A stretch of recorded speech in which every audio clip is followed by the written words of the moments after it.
யூஸ்வலாக ஒரு பெண் குழந்தைன்னா நம்ம ஓவர் டூவாகவே நிறைய இப்போல்லாம் பேசிகிட்டு இருக்கோம். பட் ஆண் குழந்தைங்கள்னு வரும்போது தே கேன் மேனேஜ்.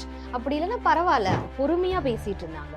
பட் இந்த இடத்துல வந்து எப்போ பார்த்தாலும் எரிஞ்சு விழுறாங்க. அண்ட் எரிஞ்சு விழுந்துட்டு தனியாக போய் டோரை க்ளோஸ் பண்ணிட்டு உட்காந்துக்கிறாங்க.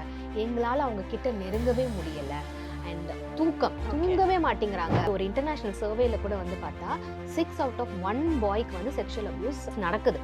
ஆனால் அந்த அபியூஸ் வந்து ரெஜிஸ்டர் ஆக மாட்டேங்குது. ஸ்போர்ட்ஸ் கோச்சிங் கிளாஸ்ல போகும்போது ஒரு செக்ஷுவல் அபியூஸ் நடந்திருக்கு, ஒரு தவறான ஒரு டச் நடந்திருக்கு, அப்ரோச் நடந்திருக்கு. அது அந்த பையன் வந்து பேரண்ட்ஸ் கிட்ட சொல்ல வந்திருக்காங்க. பட் பெருசாக பேரண்ட்ஸ் வந்து அதை லிசன் பண்ணுறாங்க. வீட்டில் வந்து அப்பா அம்மா அடிக்கிறாங்க, அடித்து ஒரு ரூம்குள்ளே பூட்டிடுறாங்க. இதனால என்ன ஆகுது, தனியாக பேசிக்கிற பழக்கம். ஸோ நம்மளை வந்து சாட்டிஸ்ஃபை பண்ணிக்கிறதுக்கோ இல்லை நம்ம வந்து ஸ்ட்ராங்காக இருக்கும் பயப்படலன்னு சொல்கிறதுக்கோ ஒரு செல்ஃப் டாக் மாதிரி வரும்ல, அந்த ஹேபிட்டை டெவலப் பண்ணியிருக்காரு. அந்த ஹேபிட்டை டெவலப் ஆக என்ன ஆகுதுன்னா, ஒரு பேட் வேர்ட்ஸ் பேசுகிறதா இருக்கட்டும், ஓகே, ஒரு ப்ரைவேட் பார்ட்ஸை பற்றி பேசுகிறதா இருக்கட்டும், ஒரு குழந்தைக்கு இதெல்லாம் மெசேஜ் அனுப்புறது, இது எல்லாமே கூட வந்து அப்யூஸ் அண்ட் இது எல்லாமே வந்து பெருசாலையும் வரும். Hello all, this is Madhumita from dear woman. இன்னைக்கு நம்ம கூட ஆஷா பாக்கியராஜ் மேம் தான் ஜாயின் பண்ணியிருக்காங்க. மேம் கிட்ட நிறைய விஷயங்கள் கேட்டு தெரிஞ்சுக்க போகிறோம். வாங்க. வணக்கம் மேம். வணக்கம். எப்படி இருக்கீங்க? நல்லா இருக்குது. இப்போ ரீசெண்டாக இந்தியாவில் ஒரு அஃபிஷியல் டேட்டா ஒன்று ரிலீஸ் பண்ணியிருந்தாங்க. இந்தியாவில் பெண் குழந்தைகளை தாண்டி ஆண் குழந்தைகள் தான் அதிகமாக அபியூஸ்க்கு வந்து ஆளாகிறாங்க அப்படின்னு சொல்லிட்டு, இதுக்கான காரணம் என்ன அண்ட் ஏன் வெளியே தெரிய மாட்டுது இந்த விஷயம்? டெஃபினட்டாக வந்து பார்த்தீங்கன்னா ஈக்குவல் ரேஷியோ தான். இதில் வந்து எது ஜாஸ்தி எது கம்மி அப்படின்னு பேசுகிறத விட ஆண் குழந்தையாக இருக்கட்டும் பெண் குழந்தையாக இருக்கட்டும் அப்யூஸ்ன்றது நடக்குது. அப்யூஸ்ன்றது it is not only sexual abuse, it is physical abuse, emotional or verbal abuse எல்லாமே தான் அடங்கும். பெண் குழந்தைங்களோடது வெளியில் வந்து தெரிஞ்சு இது ரெஜிஸ்டர் ஆகிடுது, ஆண் குழந்தைங்களோடது தெரிய மாட்டேங்குது. மெயின் ரீசன் அப்படின்னு பார்த்தோம் அப்படின்னா, ஆண் அப்படின்னாலே வந்து நீ பையன் தானே, அட்ஜஸ்ட் பண்ணிக்கோ, இது வெளியில் சொல்லக்கூடாது, பிகாஸ் மென்னுக்கெல்லாம் ஸ்ட்ராங்காக இருப்பாங்க, இதெல்லாம் வெளியில் தெரிஞ்சால் அசிங்கமாயிடும். ஸோ அந்த ஷேம்ஃபுல்னஸ்க்குள்ளே குழந்தைங்களை வந்து தள்ளிடுவாங்க. ரெண்டாவது, சின்ன வயசுலேருந்தே ஆண் குழந்தைனா அழகக்கூடாது அப்படின்றத நம்ம சொல்லிட்டோம். அப்போ இப்படி ஒரு அப்யூஸ் எது நடந்தாலுமே நம்மளோட எமோஷன்ஸை வெளியில் காமிக்கக்கூடாது அப்படின்றது ரெண்டாவது. மூணாவது, பேரண்ட்ஸ்க்கே இதை முதல்ல எப்படி ஹேண்டில் பண்ணணும் அப்படின்றது தெரியாது. பிகாஸ் யூஸ்வலாக ஒரு பெண் குழந்தைனா நம்ம ஓவர் டூவாகவே நிறைய இப்போல்லாம் பேசிகிட்டு இருக்கோம். அந்த பாடி சேஃப்டி பற்றியோ இல்லை what ever abuse it is அதை நிறைய பேசுகிறோம். பட் ஆண் குழந்தைங்கள்னு வரும்போது தே கேன் மேனேஜ். அப்படி இல்லைன்னா பரவாயில்ல அப்படின்னு ஒரு கிராண்டடாக எடுத்துக்கிறதுனால பேரண்ட்ஸ்க்கும் அதை வந்து குழந்தைங்க வந்து இப்படி சொல்கிறாங்கன்னா அதை எமோஷன்ஸை சப்ரஸ் பண்ணுறதும் வெளியில் தெரியாமல் பார்த்துக்கிறதும் நீ மேனேஜ் பண்ணிக்கலாம் அப்படின்ற ஒரு விஷயத்தையும் சொல்கிறதுனால தான் இது நிறைய வந்து வெளியில் தெரிய மாட்டேங்குது. ஓகே, இப்போ பெண் குழந்தைகள் பொறுத்த வரைக்கும் யாரையுமே நம்ப முடியாது. வீட்டில் நம்ம கூட இருக்கவங்க தான் அவங்களுக்கு அபியூஸுக்கு அதிகமாக காரணமாக இருக்காங்க அப்படின்றோம். ஆண் குழந்தைங்களுக்கு எங்கெங்க இருந்து அபியூஸ் வந்து நடக்குது மேம்? சேம் நீங்கள் பெண்களுக்கு எப்படி சொல்கிறீங்களோ அதே மாதிரி தான் ஆண் குழந்தைங்களுக்கும் வந்து பார்த்தீங்கன்னா வீட்டில் இருக்கிறவங்க பியர்ஸாக இருக்கலாம், வெளியில் இப்போ போகும்போது ஏதோ ஒரு கிளாஸ் போகிறாங்க பண்ணுறாங்கன்னா அங்கே இருக்கிற உங்களால் வந்து ஒரு அப்யூஸ் நடக்கலாம். ஸோ இதுக்கு வந்து நம்ம கேட்டகரி பிரிக்கவே முடியாது. அப்யூஸை பொறுத்த வரைக்கும் இது ஜெண்டர் பயாஸ்டான விஷயம் கிடையவே கிடையாது. ஓகே, ஒரு அப்யூஸ் நடக்கணும் அப்படின்றது அந்த ஆப்போசிட் பர்சன் அந்த அப்யூசர் வந்து நினச்சிட்டாங்க அப்படின்னா ஆப்வியஸாக யாராக இருந்தாலும் அப்யூஸ் நடக்கும். It is not at all gender biased. But நம்ம அப்யூஸ்னு பேசினாலே அது ஜெண்டர் பயாஸ்டாக பெண் குழந்தைங்களுக்கும் பெண்களுக்கும் மட்டுமே அதை வந்து நம்ம கொண்டு போயிடுறோம். ஓகே, நீங்கள் ஃபர்ஸ்ட் சொன்ன மாதிரி ஆண்களுக்கெல்லாம் வந்து அழுகக்கூடாது அந்த மாதிரியான ஒரு மைண்ட் செட்டை வந்து அவங்களுக்குள்ள புகுத்திட்டாங்க. ஸோ இதனாலேயே அப்யூஸ் அவங்களுக்கு நடந்துச்சுன்னா அவங்க வெளியே சொல்ல மாட்டாங்க. வெளியே சொல்லாமல் அவங்களுக்குள்ளேயே ரொம்ப சஃப்ரஸ் ஆகுறாங்க. இப்படி ஆகிற பேரண்ட் வந்து எப்படி மேம் அவங்களை கண்டுபிடிக்கிறது? அவங்களுக்கு வந்து அப்யூஸ் நடந்து இருக்கு, அவங்களுக்கு ஏதோ பிரச்சனை இருக்கு அப்படின்றத அவங்களோட நடவடிக்கைகள் வச்சு எப்படி கண்டுபிடிக்கலாம்? Very good question. ஏன்னா பொதுவாகவே ஆண் குழந்தைகள் அப்படின்ட்டு கவுன்சிலிங் வரும்போது ரொம்ப ஸ்டபனாக இருக்காங்க, அடிக்ஷன் ஜாஸ்தியாக இருக்குது, அக்ரெசிவாக இருக்காங்க, எந்த ஒரு விஷயம் எடுத்தாலும் பொறுமை இருக்க மாட்டேங்குது அப்படின்னு இதெல்லாம் சொல்கிறாங்க. பார்த்தீங்களா, ஆக்சுவலாக நல்ல குழந்தை, அதாவது நல்ல குழந்தை கெட்ட குழந்தைன்றதே கிடையாது, நல்லபடியாக வந்துட்டு அவங்க இருந்துட்டு தான் இருந்தாங்க. பட் ஒரு சர்டன் ஸ்டேஜுக்கு அப்புறம் டூ மச் ஆஃப் அடிக்ஷன், அது ஸ்க்ரீன் அடிக்ஷனாக இருக்கட்டும் இல்லை வேறு ஒரு ட்ரக்ஸோ இல்லை ஸ்மோக் ஆல்கஹால் ஏதோ ஒரு அடிக்ஷன். ரெண்டாவது, பொறுமையாக பேசிகிட்டு இருந்தாங்க, பட் இந்த இடத்துல வந்து எப்போ பார்த்தாலும் எரிஞ்சு விழுறாங்க. அண்ட் எரிஞ்சு விழுந்துட்டு தனியாக போய் டோரை க்ளோஸ் பண்ணிட்டு உட்காந்துக்கிறாங்க. எங்களால் அவங்க கிட்ட நெருங்கவே முடியல. அண்ட் தூக்கமின்மை, தூங்கவே மாட்டேங்கிறாங்க. அப்போ நைட்டில் இப்போ நிறைய பேரண்ட்ஸ் வந்து சொல்கிறாங்க ஸ்க்ரீன் டைம் வந்து நைட்டெல்லாம் பார்த்துட்டு இருக்காங்க அப்படின்ற மாதிரி. ஸோ இந்த ஒரு ரீசன் இருக்கலாம். சூசைட் ரேட் நிறைய இன்க்ரீஸ் ஆகுறது இதுவுமே வந்து பார்த்தீங்கன்னா வெளியில் இப்போ ரீசெண்டாக வந்து நீங்கள் பார்க்கலாம், இந்த மொபைல் கேம் அடிக்ஷனால வந்து சூசைட் பண்ணிக்கிறாங்க இதெல்லாம் வந்து சொல்கிறாங்கல்ல. ஸோ இது வந்து எதனால் அப்படின்ட்டு நம்ம உள்ளே போய் பார்த்தோம் அப்படின்னா அஃப்கோர்ஸ் அந்த கேமிங் ஆர் ஸ்க்ரீன் அடிக்ஷன் ஏதோ ஒன்று செய்யுது. பட் அதுக்கு பின்னாடி என்னெல்லாம் ரீசன்ஸ் இருக்குது அப்படின்றது வி டோன்ட் நோ. அது குழந்தைங்களோட உட்காந்து பேசினா மட்டும்தான் தெரியும். இப்போ ஒரு ஆண் குழந்தைய ஜென்ரலாக ஒரு ஃபிசிக்கல் அப்யூஸ் நடக்குது, வீட்டில் வந்து பேரண்ட்ஸ் வந்து அடிச்சுட்டே இருக்காங்க, இல்லை ஏதோ ஒரு கிளாஸில் போகும்போது யாரோ ஒருத்தவங்க அடிக்கிறாங்கன்னு வச்சுக்கோங்களேன். ஆண் குழந்தைங்க அழுவக்கூடாது, ஸ்ட்ராங்காக இருக்கணும், இப்படியெல்லாம் சொல்லி நம்ம வளர்த்து விட்றோம். அப்போ என்ன ஆகும், அடித்தாலும் நிறைய ஆண்களை வந்து பார்த்தீங்கன்னா அங்கே குழந்தைங்களாகவும் இருக்கட்டும் பெரியவங்களாகவும் இருக்கட்டும் அவங்களுக்கு வந்து emotionally they are not strong actually. ஆனால் நம்ம அழக்கூடாதுன்னு சப்ரஸ் பண்ணிக்கிறாங்க. ஓகே, அந்த கண்லேருந்து தண்ணி வருதுன்றது அது ஹாப்பி டியர்ஸாகவும் இருக்கட்டும் சேட் டியர்ஸ் ஆகட்டும் நடக்காது. இப்போ அடிச்சுட்டே இருக்கும்போது என்ன ஆகுதுன்னா ஒரு காலகட்டத்துக்கு மேலே நம்ம இப்படியே நிற்போம், அடி எவ்வளோ வேணாலும் வாங்கிப்போன்ற மாதிரி பொது இடத்துல அப்படி பிஹேவ் பண்ணுவாங்க. பட் தனிமையில் போயிட்டு செல்ஃப் ஹர்ட், அதாவது என்னால் வந்து அவங்கள ஃபேஸ் பண்ண முடியல. அதுவும் ஆண் அப்படின்னா நம்ம எல்லாரையும் வந்து ஃபேஸ் பண்ணணும், நம்ம ஸ்ட்ராங்காக இருக்கணும், நம்மளால இந்த இடத்துல ஸ்ட்ராங்காக இருக்க முடியலையே, அவங்களால நம்ம திருப்பி அவங்கள அடிக்க முடியலையே, திருப்பி பேச முடியல, கண்ட்ரோல் பண்ண முடியலன்ற மாதிரி ஒரு விஷயங்கள் வரதுனால தான் ஈவன் புல்லிங்கெல்லாம் கூட இது ஒரு ரீசனாக இருக்கும். ஏன்னா வீட்டில் இப்படி அடி வாங்கிக்கிறோம், தான் வந்து ஸ்ட்ராங்காக இருக்கணும், ஆண் வந்து ஸ்ட்ராங்காக இருக்கணும்ன்றது பேரண்ட்ஸ் கிட்டேருந்தோ இல்லை சொசைட்டி கிட்டேருந்தோ வருது. அப்போ நம்ம வெளியில் போய் அதை காமிக்கணும்ல, இங்கே பேரண்ட்ஸ் கிட்ட காமிக்கக்கூடாது. அப்போ தன்னை விட வீக்காக இருக்கிற ஒருத்தவங்க கிட்ட கொண்டு போய் காமிக்கிறது. இதே தான் க்ரோனப்பாக ஆனதுக்கப்புறமும் ஒரு ரிலேஷன்ஷிப்குள்ளே போகும்போது, ஒரு மேரேஜ் லைஃப்குள்ளே போகும்போது தான் வந்து ஒரு அடுத்தவங்களை அப்யூஸ் பண்ணுறதுக்கான ரீசன் கூட வந்து பார்த்தீங்கன்னா இந்த இடத்துல டெஃபினட்டாக அவங்களுக்கு ஏதோ ஒரு அப்யூஸ் நடந்திருக்கும், அதோட ரிஃப்ளெக்ஷன் தான் அது. ஓகே, ஒரு டாக்ஸிக்கான ரிலேஷன்ஷிப்பை இவ்வளோ அழகாக நீங்கள் ஈஸியாக எக்ஸ்பிளைன் பண்ணிட்டீங்க மேம், எங்கேருந்து அதோட ஸ்டார்டிங் ஆகுதுன்னு சொல்லிட்டு. ஸோ இந்த மாதிரி கேசஸ் உங்ககிட்ட நிறைய வந்திருக்காங்க அப்யூஸ் நிறைய வந்து வரும். அதுதான் நான் சொல்கிற மாதிரி கேர்ள் அப்யூஸ் அப்படின்னு வரும்போது பேசுகிறாங்க. And you know right, usually we girls are more expressive, நம்ம நிறைய டாக்கெட்டிவ், நம்ம நிறையா பேசிடுவோம் பண்ணிடுவோம். பாய்ஸ் யூஸ்வலாக வந்து அது சொல்கிறதுக்கே ஒரு தயக்கம் இருக்கும் அவங்களுக்கு. அப்படி இருக்கும்போது இதுதான் ரீசன் பேரண்ட்ஸ் வரமாட்டாங்க. ஸ்டடீஸ் ரீசனாக இருக்கலாம், நான் சொன்ன மாதிரி ஸ்க்ரீன் டைம் அடிக்ஷனாக இருக்கலாம், இல்லை ரொம்ப லோன்லினஸ்ஸாக இருக்காங்க அப்படின்ற மாதிரி இருக்கலாம். இது ரீசனாக கொண்டு வருவாங்க. அவங்களுக்கு ஒரு சேஃப் என்விரான்மெண்ட் நம்ம கிரியேட் பண்ணி ஓப்பன் அப் பண்ண வச்சதுக்கப்புறம் தான் what is the real reason அப்படின்றதே தெரிய வரும். I have a client, okay, I had actually முன்னாடி இருந்தாங்க. அந்த பையனுக்கு வந்து ஒரு coaching class, okay, sports coaching கிளாஸில் போகும்போது ஒரு செக்ஷுவல் அப்யூஸ் நடந்திருக்கு. ஓகே, ஸோ ஆனால் அந்த பையனுக்கு அந்த ஸ்போர்ட் வந்து ரொம்ப பிடிச்சிருந்தது. அவங்க தான் விரும்பி கேட்டாங்க. அந்த அப்போ வந்து அவங்களுக்கு 11 வயது, விரும்பி கேட்டாங்க. பேரண்ட்ஸும் அது ஜாயின் பண்ணிட்டாங்க. பட் 2 மாதத்துக்கு மேலே கண்டினியூ பண்ணி. ஓகே, ஏன்னா அங்கே வந்து ஒரு தவறான ஒரு டச் நடந்திருக்கு, அப்ரோச் நடந்திருக்கு. அது அந்த பையன் வந்து பேரண்ட்ஸ் கிட்ட சொல்ல வந்திருக்காங்க. பட் பெருசாக பேரண்ட்ஸ் வந்து அது லிசன் பண்ண. சரி, எனக்கு இந்த கிளாஸ் வேணாம், இன்னொரு அதுவே சேம் ஸ்போர்ட் தான் பட் வேறு கிளாஸில் சேர்க்கலான்னு, என்னடா ஒரு 3 monthsலேயே கேட்குறாரு, ஓகே ஏதோ ஒரு இஷ்யூ போல் இருக்குது அப்படின்னு சொல்லிட்டு திருப்பி வேறு ஒரு கிளாஸ் சேர்க்குறாங்க. பட் அவருக்கு அந்த பாஸ்டில் நடந்த அந்த அப்யூஸ்லேருந்து அந்த ட்ராமா டெஃபினட்டாக இருக்கும்ல, அதுலேருந்து அவரால் வெளில வர முடியாதனால அவரால் அங்கேயுமே கண்டினியூ பண்ண முடியல. ஸோ பேரண்ட்ஸ் கிட்ட அது எப்படி திருப்பியும் எக்ஸ்பிளைன் பண்ணுறதுன்னு தெரியாமல் இப்படி இருக்கிறாரு. ஸோ பேரண்ட்ஸ்க்கு என்னென்னா, இவர் என்ன எப்போ பார்த்தாலும் ஒரு கிளாஸில் சேர்றாரு, அது 2 மாதத்துக்கு மேலே கண்டினியூ பண்ண முடியல அப்படின்ட்டு அதுக்கு தான் கூப்பிட்டு வந்தாங்க. பட் நம்ம உட்கார வச்சு பேசும்போது தான் இப்படி ஒரு அப்யூஸ் நடந்திருக்குன்னு தெரிய வந்தது. அதே மாதிரி ஒரு கிளைண்ட்டு வீட்டில் வந்து அப்பா அம்மா அடிக்கிறாங்க, அடித்து ஒரு ரூம்குள்ளே பூட்டிடுறாங்க. ஓகே, ஃப்ரம் மார்னிங்லேருந்து ஆஃப்டர்நூன் வரைக்கும் அந்த ரூம்லேயே இருக்கிறாங்க, which is a dark room.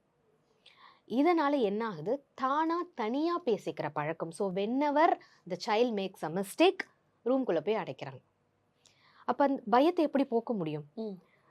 நம்ம தானா பேசுவோம்ல. இப்ப தனியா இருக்கும்போது, "ஏய் யாராவது இருக்கீங்களா என்ன? இல்ல நான் தைரியமா தான் இருக்கேன்." இப்படி ஒண்ணு நடக்கும்ல. நம்ம Yeah. அத ஃபன்னா கொண்டு போனாலும் சரி, இல்ல நம்மள வந்து சாட்டிஸ்ஃபை பண்ணிக்கிறதுக்கோ, இல்ல நம்ம வந்து ஸ்ட்ராங்கா இருக்கோம், பயப்படலன்னு சொல்றதுக்கோ ஒரு செல்ஃப் டாக் மாதிரி வரும்ல. அந்த ஹேபிட்ட டெவலப் பண்ணியிருக்காரு. அந்த ஹேபிட்ட டெவலப் ஆக ஆக என்ன ஆகுதுன்னா, அவர் சர்டைன் ஏஜ்க்கு மேல போகும்போது, யாருமே இல்லாம தனியா பேசிட்டு இருக்காரு. ஓகே.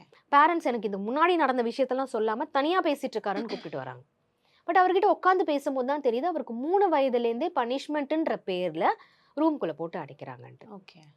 ஸோ எஸ் டெஃபினட்டா இது மாதிரி நிறைய இஷ்யூஸ் வந்து it is not nowadays parents கொண்டு வராங்க.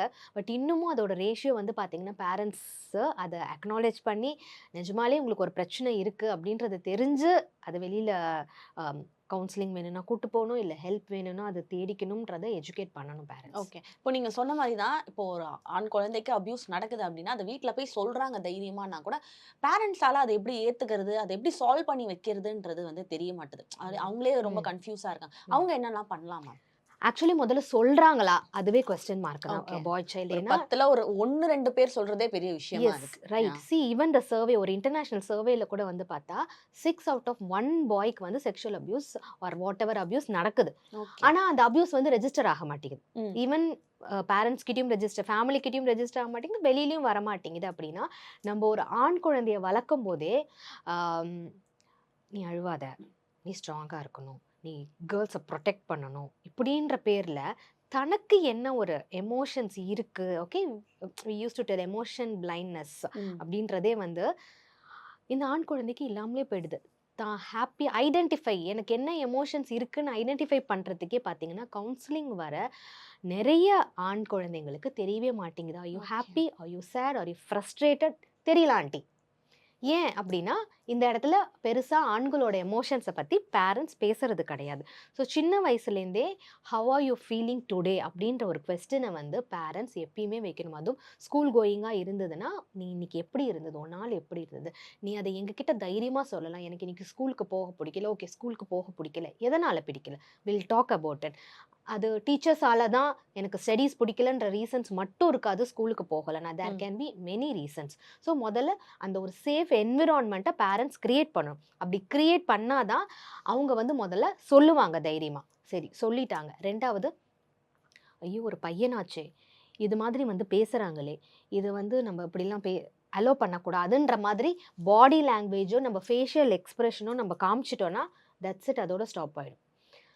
அப்போ அவங்க வரும்போது ஈவன் அது சின்ன பிரச்சனையாக இருந்தாலும் பெரிய பிரச்சனையாக இருந்தாலும் parents has to take a deep breath and அதை அக்னாலேஜ் பண்ணும். ஓகே புரியுது, உனக்கு கஷ்டமாக இருக்குது, நீ ஏதோ ஒரு கஷ்டத்தில் இருக்க, உன்னால் இப்போ பேச முடியல, அப்பா அம்மா கிட்ட சொல்கிறது உனக்கு கஷ்டமாக இருக்குது, டேக் சம் டைம் அப்படின்ற மாதிரி கொஞ்சம் டைம் கொடுத்து முதல்ல என்ன விஷயம்ன்றது அந்த என்விரான்மெண்ட்டை கிரியேட் பண்ணால் தான் பேச முடியும். மூணாவது, அந்த கிரியேட் பண்றதுக்கே யாருமே முன் வர மாட்டேங்கிறாங்க. சி இது வந்து கேர்ள் பாய் அப்படி இல்லை, பேரண்டிங்ல இது ரொம்ப முக்கியம். எவ்வளோதான் வந்து கவுன்சிலர், சைக்காட்டிஸ்ட் இதெல்லாமே இருந்தாலும் ஓகே, நான் எப்பயுமே சொல்லுவேன் பேரண்ட்ஸ் தான் ஃபர்ஸ்ட் பாயிண்ட் ஆஃப் கான்டாக்டாக இருக்கணும். என்கிட்ட கேட்பாங்க, மேடம் நான் உங்கள் நம்பரை கொடுத்து வைக்கிறேன், உங்கள்கிட்ட பேசட்டும், அவங்க உங்களோட நல்லா கனெக்ட் ஆகுறாங்க, இதெல்லாமே வரும். டெஃபினட்டாக பேசுகிறோம் பண்ணுறோம், அதெல்லாமே ஓகே. ஆனால் எப்பயுமே பேரண்ட்ஸ் தான் வந்து ஒரு ஃபர்ஸ்ட் பாயிண்ட் ஆஃப் கான்டாக்டாக இருந்தால் தான் இது நம்ம ஃபேமிலி, நம்ம அப்பா அம்மா மேலே நம்மளுக்கு எப்பயுமே ட்ரஸ்ட் இருக்கும், நம்மளும் அவங்கள ட்ரஸ்ட் பண்ணலான்னு ஒரு இது கிரியேட் ஆனதான் நாளைக்கு சின்னதாக ஒரு பென்சில் தொலைஞ்சிருச்சு, ஒரு வாட்டர் பாட்டில் தொலைஞ்சிருச்சுன்னா கூட வந்து அது தைரியமாக சொல்லுவாங்க. அங்கேருந்து தானே ஆரம்பிக்குது. ஓகே, ஏன் மறைக்கிறாங்க, ஏன் சொல்ல மாட்டேங்கிறாங்கன்னா சின்ன சின்ன விஷயத்துலேருந்து தான் அது ஆரம்பிக்குது. அப்போ இந்த என்விரான்மெண்ட்டை கண்டிப்பாக கிரியேட் பண்ணணும். Let it be a girl or boy. எவ்வளோ பெரிய தவறு செஞ்சாலும் வி லவ் யூ, நாங்கள் உங்களுக்காக இருக்கோம் அப்படின்றத நம்ம ரெஜிஸ்டர் பண்ணணும். சும்மா வாய் வார்த்தைகளால் இல்லை, பை பிஹேவியர் ஆல்சோ நம்ம அதை செய்யும் போது தான் ட்ரஸ்ட்டு க்ரியேட் ஆகி அவங்க ஓப்பன் அப் ஆவாங்க. அப்புறம் ஓப்பன் அப் ஆனதுக்கப்புறம் இப்போல்லாம் வந்து இந்த ஏஜில் தான் ரிலேஷன்ஷிப் வரும், இந்த ஏஜில் தான் இதெல்லாம் செய்வாங்கன்ற மாதிரியே கிடையாது. ஓகே, நம்ம ஒரு டிஜிட்டலைஸ்டு வேர்ல்டுக்குள்ளே போகிறோம், இந்த வயதில் என்ன வேணாலும் நடக்கலாம். அதை அக்செப்ட் பண்ணிக்கிட்டு உங்களால் ஹேண்டில் பண்ண முடியலன்னா நிறைய ப்ரொஃபஷனல்ஸ் இருக்காங்க, அந்த ப்ரொஃபஷனல்ஸ் கிட்ட போகிறதுல தவறே கிடையாது. பட் எவ்வளோ சீக்கிரம் போகிறோமோ அவ்வளோ சீக்கிரம் நல்லது. இப்போ போர்டு எக்ஸாம் நடந்துட்டுருக்கு, 2 நாளைக்கு போர்டு எக்ஸாமுக்கு 2 நாளைக்கு முன்னாடி 3 நாளைக்கு முன்னாடி ஸ்ட்ரெஸ்ஸாக இருக்கிறாங்க, மொபைல் ஃபோன் அடிக்ஷனில் இருக்கிறாங்க, கான்சென்ட்ரேட் பண்ண முடியலன்னு வந்ததுன்னா 3 டேஸில் எக்ஸாம் வச்சுட்டு எதுவுமே செய்ய முடியாது. ஓகே, ஒரு மோட்டிவேஷன் குடுக்கலாம். ஆனா அந்த மோட்டிவேஷன் வந்து அவங்கள எக்ஸாம் எழுதுற அளவுக்கு அது ப்ரிப்பேர் பண்ணுமா? நோ. அப்ப இது 3 நாள்ல நடக்கிற விஷயமே கிடையாது. இது நெறைய நாள் நடந்திருக்கும். பேரண்ட்ஸ் அத அப்சர்வ் பண்ணியிருக்கணும். நம்மளால ஹேண்டில் பண்ண முடியல, டெஃபினட்டா ஹெல்ப் கேட்கணும். இப்போ நம்ம நிறைய விஷயங்கள் இத பத்தி பேசுறோம். ம். ஆனா பிசிக்கல் அபியூஸ்ன்றத தாண்டி ஆன்லைன்ல பாய்ஸும் சரி, கேர்ள்ஸும் சரி அதிகமா அபியூஸ் ஆகுறாங்க மேம். சோ அது என்னென்ன விஷயத்துக்காக ஆன்லைன்ல அவங்க அடிக்ட் ஆயிட்டு இந்த மாதிரி அபியூஸ்க்கு ஏற்படுறாங்க? காலையிலேருந்து டீ குடிக்கிறதுலேருந்து நைட்டு தூங்க போற வரைக்கும் இப்ப சில்ட்ரன்னு கிடையாது, எல்லாருமே. அடல்ட்ஸுமே போட்டோ போட்டு வைக்கிறாங்க. ஸோ நம்மளோட ஐடென்டிட்டி அப்படின்ற ஒரு விஷயம், அதுல வர கமெண்ட்ஸ், இப்போ ஏதோ ஒரு சோஷியல் மீடியால போஸ்ட் போடுறாங்க.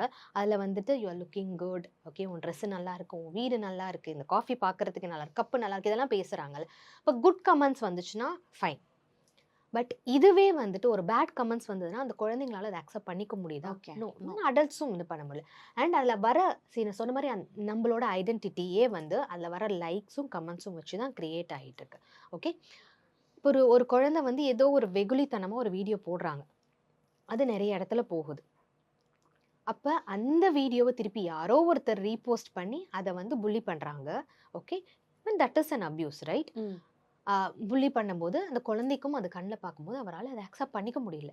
அப்போ ஒன்று, நான் சரி கிடையாது, இப்போ நான் ஏதோ ஒரு விஷயத்த மாற்றிக்கணும், அது ரைட் பாத்தில் தான் போகணும்னு அவசியம் கிடையாது, எப்படி வேணாலும் செஞ்சு என்ன வேணாலும் செய்யலான்ற போகிறது எல்லாமே வந்துட்டு இந்த சோஷியல் மீடியாவில் நடக்குது.